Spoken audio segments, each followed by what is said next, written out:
Welcome to the Deep Dive, where we tear through your stack of sources and pull out the nuggets of knowledge you need to be well informed. And today we are tackling a real global paradox, one that honestly confuses real estate investors everywhere. It's a true head scratcher.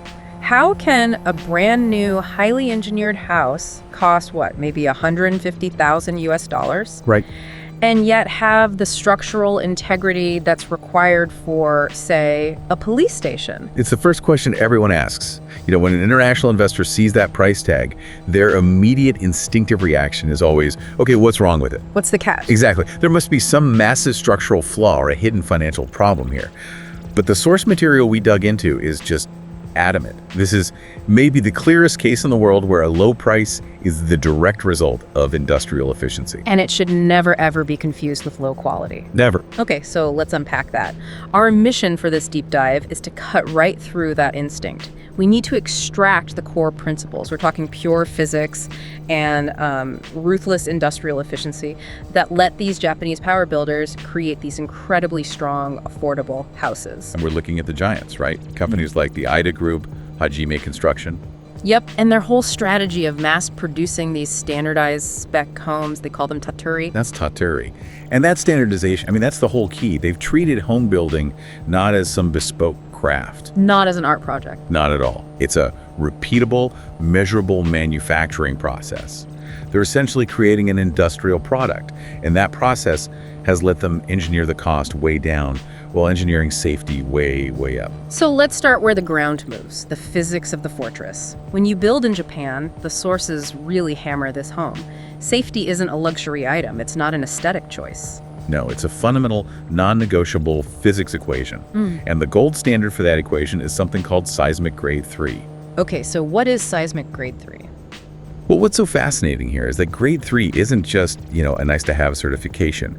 It's the highest structural classification available in the entire country. The highest? It requires the home to have 1.5 times the strength of the legal minimum standard, which is grade 1. Yeah. That extra margin is literally built into the math of the structure. 1.5 times the legal minimum. Okay, but I need that in concrete terms for our listeners. The sources give a really specific benchmark for this, right? It makes it much clearer. They do, and it's an analogy that is instantly sticky and just essential to grasp. That 1.5x strength means the home meets the exact same structural standard that's mandated for essential disaster response hubs. You're talking about police stations, fire departments, government emergency centers. So when you buy a grade 3 home, you are buying a structure that is built to the same strength requirements as a critical public shelter.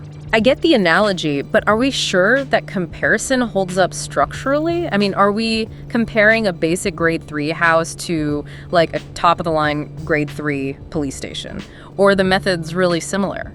That's a great question, and the sources clarify that it's all about the structural components. To get that 1.5x strength, especially against those lateral earthquake forces, the builders aren't just using thicker wood. Okay. They use specific high-tensile K-grade structural plywood paneling and then specialized metal bracing at every single connection point. Every single one. Every pillar, every beam. Yeah. They are just over-engineering the connection integrity, which is exactly what gives a police station its rigidity. So it's not just a certificate on a piece of paper. It's a real commitment to a specific reinforced methodology. And the proof, I guess, is historical, not just theoretical. Absolutely. The sources point directly to the 2016 Kumamoto earthquakes. These included 2 level 7 shocks. Catastrophic stress events. And what was the performance report for the grade 3 homes? The data is just unequivocal. Those grade 3 homes suffered virtually 0 structural collapses. They remained largely undamaged, and people could live in them immediately after those huge shocks. That track record proved the concept works in the real world. So we've established the baseline. For these major power builders like the IDA Group, this seismic grade 3 classification isn't some expensive optional upgrade you have to pay for. No, it's just the standard. Yeah. It's the baseline specification now for almost all of their properties.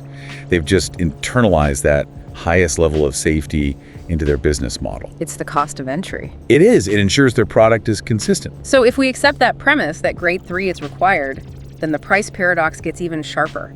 How on earth do these builders deliver a police station level fortress while keeping the cost so ridiculously low? And that brings us to the rational box strategy. The rational box. The secret is optimizing geometry and Well, sacrificing purely aesthetic ambition.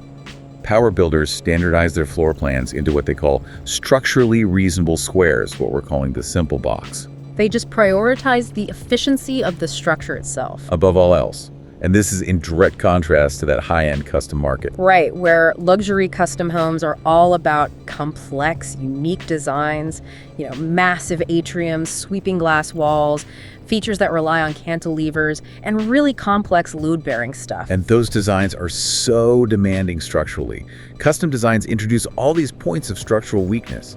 They require massive, complex, bespoke, and therefore incredibly expensive reinforcements to even maybe achieve grade 3. And often they don't. Often they fall short because the complexity just introduces too many variables. The power builders have simplified the geometry so much that the structural strength is just a given. I get the principle, but what are buyers actually giving up when they choose the rational box? Is the inside hard to live with? Are the windows tiny? What is the trade-off? The trade-off is often a lack of architectural flair. You don't get that huge, dramatic, double-height entryway. Yeah. But that simplification isn't just about the outside look. It's about internal cost. House. The rational box lets them standardize and shorten every single material run.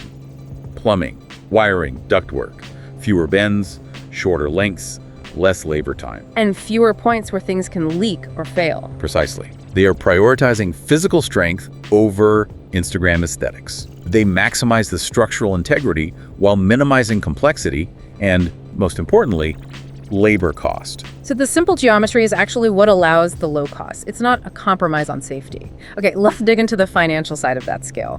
This brings us to the Toyota analogy. Yeah. We're not talking about bespoke craft anymore. We're talking pure manufacturing economics. It's such a critical shift in understanding. When the Ida Group alone is supplying over 40,000 new homes a year, they aren't home builders, they're housing manufacturers. An assembly line for houses. They operate exactly like a high-volume assembly line. They treat their structures as industrial products, not as unique art pieces. And the scale is the foundation of their huge economic advantage. And that manufacturing scale must translate directly into what's actually installed inside the house. Oh, absolutely. Think about the components. They procure all the high-end brand name equipment, your TOTO washlets, your LIKL kitchen systems, Panasonic climate controls, All the good stuff. all of it. And they get it at massive industrial scale bulk prices.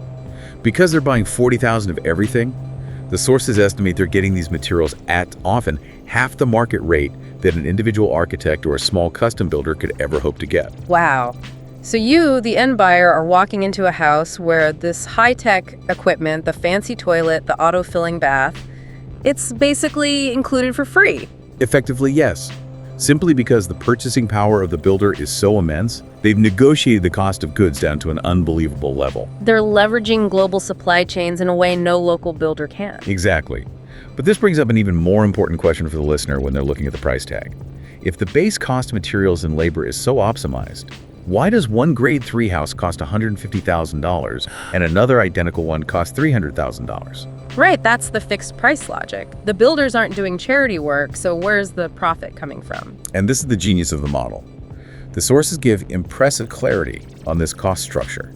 The actual building cost itself, the physical construction of the grade 3 simple box, is highly standardized and fixed. So it's always the same price to build the box. It typically lands somewhere between $80,000 and $100,000, regardless of where they build it in the country. The builder makes a standardized, predictable margin on the construction volume. So the building cost is constant. That means the massive difference in the final sale price, say between a $200,000 house and a $350,000 house, is purely the land value. That is the entire story. The builder doesn't seek huge profit margins on the construction. They seek maximum volume and efficiency. So if you buy a cheaper property in a less crowded suburb, You're getting that high-tech police station standard grade 3 fortress effectively at cost. at cost, because you're only paying a fraction for the dirt underneath it. That just flips the conventional real estate script, where you assume a cheap house has to have cheap construction. Here, the construction quality is guaranteed. Only the land price changes. Exactly. Let's move to our next segment, which is about quality control. The prototype versus product fallacy. This connects right back to efficiency. A custom-designed luxury home is, by definition, a one-off. It's an experiment. It's a prototype, And as we all know, prototypes are prone to bugs. prone to structural strains and bugs. Things like leaky roofs, improperly fitted windows, or those subtle structural flaws from complex intersections that a draftsman might miss. Right. Leaks and faults are just common problems in complex prototypes because the design is new. It hasn't been tested under real-world conditions thousands of times. And critically, for many of these custom builders, that expensive grade 3 level is still a paid option. It is. Their standard contract might only offer grade 1 or 2 safety, which is just inherently riskier. So you're paying a huge premium for a unique structure that is statistically more likely to fail. Now contrast that with the Power Builder model and the Tauturi. The Power Builder home is a highly refined industrial product. Think of it like a Toyota Corolla. It's the result of thousands of iterations, thousands of tests, and constant refinement of the exact same design. Every bug has been worked out. Every structural anomaly has been found, fixed, and engineered out of the construction process. You know, if I were shopping for a home, I imagine I would be naturally drawn to that beautiful, cantilevered luxury design. It must take real discipline to choose the boring box. It does. Why is that psychological hurdle so hard to overcome when the safety benefits are this clear? Because we confuse visible complexity with underlying quality. And the sources confirm that the benefit of repetition is just exponential. Workmen repeat the exact same task. Day in, day out. Installing the standard kitchen, running the standard plumbing layout, fitting those standardized K-grade panels every day, all day. That repetition leads to staggeringly high precision and an extremely low error rate compared to a one-off custom build. So the biggest engineering breakthrough here isn't some fancy new material. It's just relentless repetition, process optimization, and structural simplification. The sources say boring is gold. The boring square shape is the mathematical solution for being the most earthquake-resistant and leak-proof structure possible. They've built the boring box that is designed not to fail, because failure is financially devastating when you're making $40,000 a year. That's a powerful revelation. Okay, let's wrap this up with the investor's strategic conclusion. For you, the potential buyer, what does all this mean for your decision? What's the ultimate takeaway? It really comes down to the irreversible decision. You can change the paint, you can upgrade appliances, you can renovate the kitchen in 5 years. All cosmetic. But you cannot, post-construction, upgrade the foundation or the pillars. It's structurally and financially impossible to turn a grade 1 or a grade 2 home into a grade 3 home after it's built. Yeah. The foundational components are just fundamentally different. So if I buy a beautiful, unique $1 million luxury home with only grade 1 resistance, I am accepting a permanent risk. A financial and physical risk that can't be fixed later. That's correct. The sources deliver a very stark risk assessment. Buying the $150,000 Power Builder home with guaranteed grade 3 resistance is purchasing a secured, safe asset. The risk assessment in this market is completely inverted compared to what we normally assume in real estate. You pay more for a riskier, more variable design. And the cheap box guarantees safety. And the sources have a pretty firm verdict on where, sentimental energy should be spent. They strongly advise against looking for romance in rotting IKEA. Those are the abandoned homes pronounced IKEA, or older traditional houses. The critical distinction for anyone buying property in this environment is the difference between earthquake-resistant and earthquake-proof. An older house might be resistant, but an IKEA might just collapse. A grade 3 house, built to police station standards, is a shelter. The choice, based on the material we've looked at, seems pretty clear for an informed buyer. The mandate is simple. Buy the fortress. Buy the box. Buy the physics. The cost is low because the builders have engineered inefficiency out of the equation, not safety. That's a fantastic summation. We've established that this grade 3 housing standard is achieved through a high-volume, standardized, physics-first approach.